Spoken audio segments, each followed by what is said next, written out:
Maya stood at the window of her corner office on the 42nd floor, watching the city lights flicker to life as dusk settled over downtown Chicago.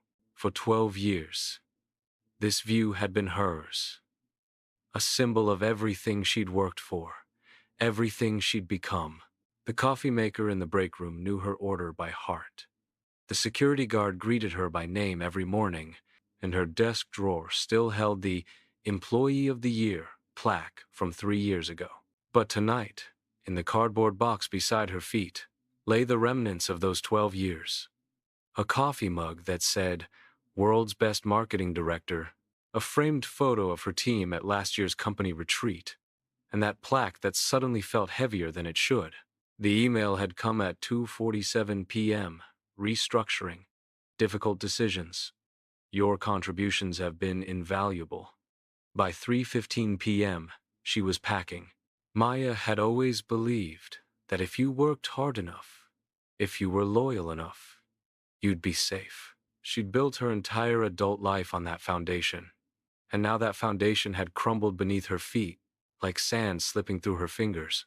The drive home felt longer than usual. Maya's hands gripped the steering wheel as her mind raced through the immediate problems stacking up like dominoes.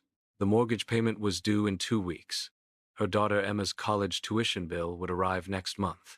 The car needed new tires.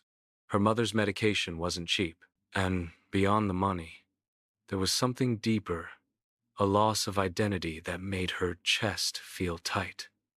Who was she without that title? Without that office? Without the daily rhythm that had defined her for over a decade? When she pulled into her driveway, Emma was sitting on the porch steps, earbuds in, sketching in her notebook. At 19, she was home for the summer before her sophomore year, and Maya had been secretly proud that her hard work had given her daughter opportunities she'd never had. Now, that pride felt tangled with fear. "Mom, you're home early," Emma said, pulling out her earbuds. Then she saw her mother's face. "What happened?" Maya tried to smile, but her voice cracked. "I lost my job, honey." The words hung in the air between them, heavy and real. Emma set down her sketchbook and stood, but before she could speak, Maya's phone buzzed. Then again, and again. 3 messages from her landlord about the investment property she'd been managing. 2 emails about volunteer commitments she'd made. A reminder about the neighborhood association meeting she'd agreed to lead. All these threads she'd woven into her life, and now the center thread had snapped. How was she supposed to hold everything together? That night, Maya couldn't sleep. She sat in her kitchen at 2 a.m., laptop open, scrolling through job listings that all seemed to require skills she either didn't have or technologies that hadn't existed when she'd started her career. The market had changed. She felt like a relic. She almost didn't answer when her phone rang at 7 a.m. It was her Uncle Raymond. "Your mother told me the news," he said, his voice warm and unhurried. "I thought you might want to come up to the cabin for a few days, get some perspective." Raymond lived 3 hours north, in a small town near the Clearwater River. Maya hadn't been there in years, not since before her career had consumed every weekend and vacation day. "I don't think running away is going to help, Uncle Ray," Maya said, rubbing her tired eyes. "I'm not suggesting you run away. I'm suggesting you remember something important.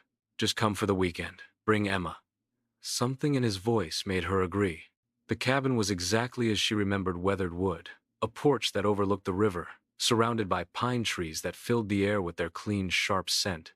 Raymond met them with hugs and his famous blueberry pancakes, asking no questions about the job, the fear, or the uncertain future. After breakfast, he handed Maya a pair of hiking boots. "Come on, I want to show you something." They walked along the river path, Emma trailing behind, taking photos with her phone. The morning sun filtered through the leaves, dappling the trail with golden light. And for the first time in days, Maya felt like she could breathe. "You see where the river bends there?" Raymond pointed ahead, where the Clearwater made a sharp turn around a rocky outcrop. "That used to be different. When I first bought this cabin, 30 years ago, The river ran straight through there. But about 15 years back, we had a massive storm. Flooding, fallen trees, the works. When the water finally receded, the river had carved itself a new path, changed its course completely. Maya looked at where he was pointing, trying to imagine the river in its old channel.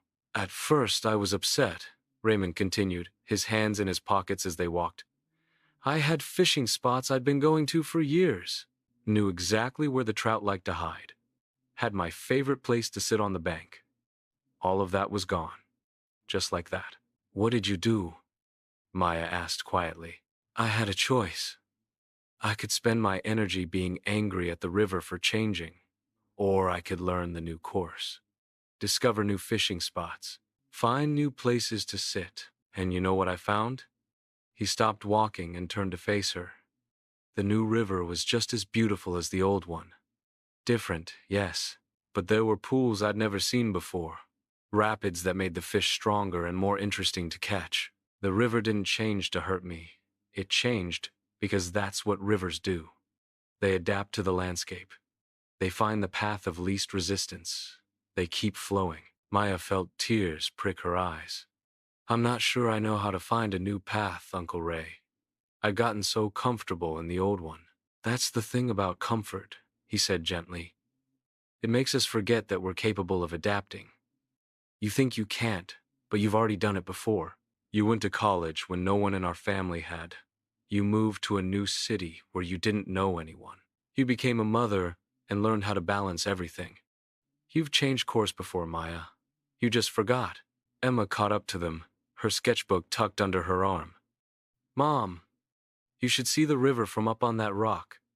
It's amazing how it curves around. It's like it's dancing around obstacles instead of fighting them. That afternoon, Maya sat on Raymond's porch, her laptop open, but instead of desperately scrolling through job listings, she did something different. She made a list, not of jobs she'd lost or bills she had to pay, but of skills she'd developed, passions she'd pushed aside, and possibilities she'd never considered. Marketing director. Yes, but also problem solver, team builder, creative thinker, writer, strategist. She'd spent years helping other companies tell their stories. What if she told her own? For the first time in 12 years, she let herself imagine something different. Not a desperate scramble back to the familiar shore, but a willingness to see where the current might take her. She thought about the small businesses in her neighborhood that struggled with marketing. She thought about the nonprofit where she volunteered that desperately needed help with their fundraising campaigns. She thought about Emma's dream of starting an online art shop but not knowing how to reach customers. The fear was still there, sitting in her chest like a stone, but alongside it, something else was growing, a tiny seed of excitement, of possibility. That evening, as they sat around Raymond's fire pit, Emma showed them her sketches from the day. There were drawings of the river, yes, but also of the twisted roots of fallen trees, of moss growing on rocks, of wildflowers blooming in unexpected places. You know what I love about this river? Emma said, her face glowing in the firelight. It doesn't apologize for changing. It just becomes what it needs to be. Maya looked at her daughter, so young, so wise in ways Maya was only beginning to understand, and something inside her shifted. The river had changed its course, because staying in the old channel would have meant stagnation, destruction. The change wasn't a failure. It was survival. It was growth. I've been thinking, Maya said slowly, the words feeling both terrifying and right. What if I didn't look for another corporate job? What if I started my own consulting business?